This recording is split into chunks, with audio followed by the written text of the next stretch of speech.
Welcome back to Weekly Tips for Marketing Freelancers. Today, I thought I would do a little bit of a different video, and I wanted to just walk you through how I start my days in ClickUp and how I'm planning out my time. I think it'd be really helpful for you to see how my setup is and how I navigate through it and just kind of set myself up for my day. So the first thing that I want to show you is kind of like building upon other videos that I've done in the past about how to do milestones versus deliverables. So the first place that I always go to check like my projects and things is inside of my Robin Hague Consulting folder. So in true transparency, I am not working with any other clients right now, and I am treating myself as a client. So it like goes both ways. If you had multiple clients, you might want to start your day at the client work view. And I do sometimes still look at this, but it really doesn't make any difference because I am the only client right now. So I'm just looking inside of my client folder. And the first thing I like to look at is my milestones or my projects, right? Like, what am I working on? What am I trying to accomplish? I'll close the sidebar because it's a nicer view. And I just kind of look at the things that I have that I'm working on this week. So every week I do a YouTube video. I'm doing one right now, and I'm working on a couple offers. I have been working on my GA4 setup, but I've kind of abandoned that for now, as you can see, while I get some other things set up. So the first thing I do is kind of check in on that. But realistically, what's most important for me is my actual deliverables. Like, if you go back to the videos where I talk about the difference between these two, like, this is really just meant as like a checkpoint, as like a health checkpoint ultimately of projects I'm working on. I can open up the subtasks to kind of see what they are and work on kind of project planning them if I need to. Everything is already kind of project planned for me at this point. So I can come to my deliverables view because I know that my subtasks have already been created. And this is where I start my day because I have it organized by due date. And so it shows me, okay, what's due today? What's due tomorrow? And I can start prioritizing what I need to be doing today, right? So the tasks I need to do today are to film a Loom video. Hi, that's happening right now.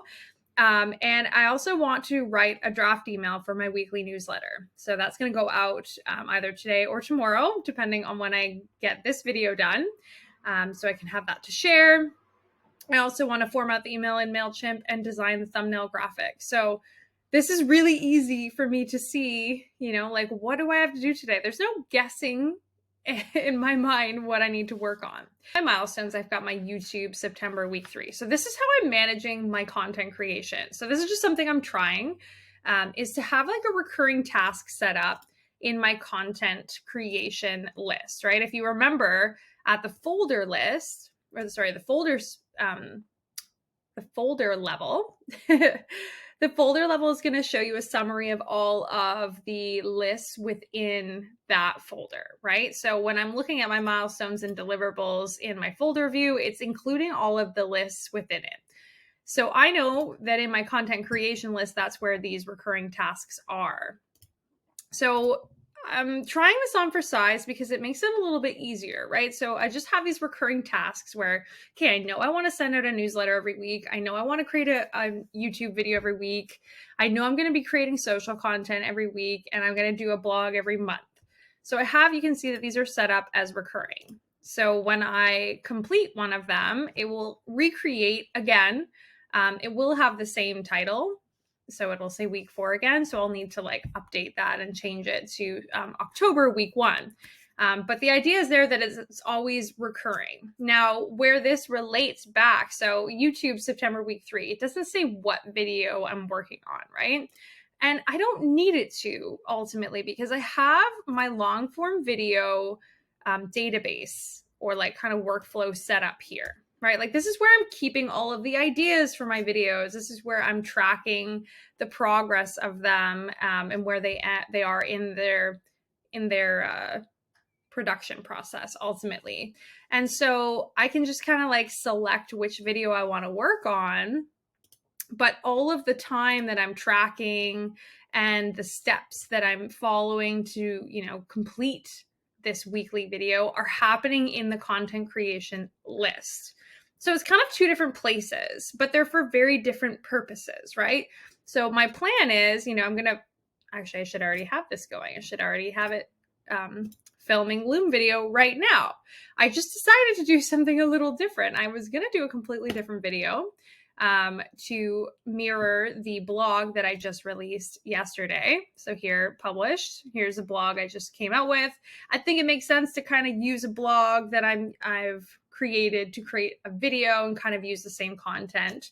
But I just had this idea to create this video because I think it's helpful for people to see kind of how I'm navigating around. So I will do this one next week, or I'll create it this week and publish it next week. Either way, it doesn't matter. But it allows me to be more flexible, right? It's not like, okay, I'm doing this video and I have to have that set up in my task view that it's like, I don't know how I get my day started video. It's just saying I'm going to do a video this week. And I know that in order to find the video that I'm working on, I'm just going to go into my long form video database. And this is where I'm going to update things and add those new videos, right? So because this video is actually not in my ideation list, and this is the one I was going to work on, I'm just going to add it in here so that I can keep track of, like I have the fields here set up to include a link to my Loom video. So when I'm done this video, I'll include the link. When I publish it to YouTube, I'll include the link to it there, and I'll also put my thumbnail. And then I just have that record of them, right? And it's just incredibly helpful to have that record, like even if you end up doing nothing with those, it's still a way for you to go back and say, okay, these are the videos that I've done. If for whatever reason I needed the thumbnail, I could use that again. If I wanted to reference the Loom video, maybe if I wanted to take a piece of it, I could pull it out and put it into another video. Like, it's just, the idea is to just have this there for reference. And I love that. Maybe it's adding extra work. I honestly don't think so, because if I weren't managing it in ClickUp, where would I be managing it?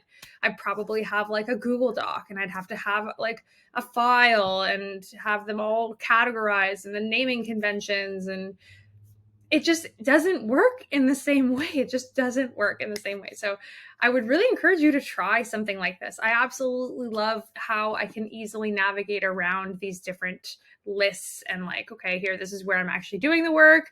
You can see at the top right-hand corner, I'm tracking my time on the work, but I'm inside of my video database. And this is where I'm actually like completing the outline, where I'm coming up with the script. Like you can see, for ones I've done in the past, it's not anything pretty. It doesn't have to be. It can just be like totally rough, and just using this section here, I just like map out, what I want to say in my scripts. And like, if you had something like, if you already have a video outline, say Google Doc template, you could add it in as a template, like as a task template in your video library, right? So every time you added a video, it could create it as this template that includes a doc attached that has the outline that you typically use for your videos. There's many ways in which you can customize this a little bit further to work better for you. But it can also just be incredibly simple and just using the fields so that you can reference them and you can find what you need really quickly and really easily. So that's the first thing. I'm going to do my video. And when I do my video, I'm going to put it into in progress, and I'm going to change the status into execution.